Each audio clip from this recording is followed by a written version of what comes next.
If you're encountering an invoice upload error on AvidXchange, follow these steps to resolve the issue quickly. This guide will help you troubleshoot and fix the problem efficiently. Step 1. Check file format. Ensure that the invoice file you are trying to upload is in the correct format.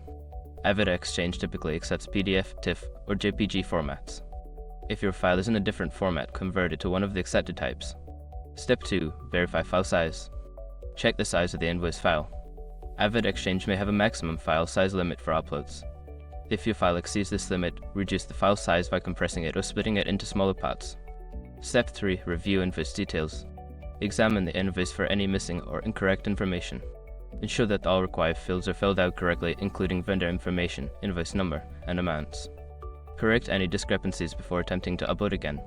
Step 4. Clear browser cache. Sometimes browser cache issues can interfere with uploads. Clear your browser's cache and cookies, then restart the browser. After that, try uploading the invoice again. Step 5. Contact support. If the error persists after following the previous steps, reach out to AvidXchange customer support. Provide them with details about the error and the steps you've already taken to resolve it. They can offer further assistance. By following these steps, you should be able to fix the invoice upload error on AvidXchange. If issues continue, don't hesitate to seek help from the support team.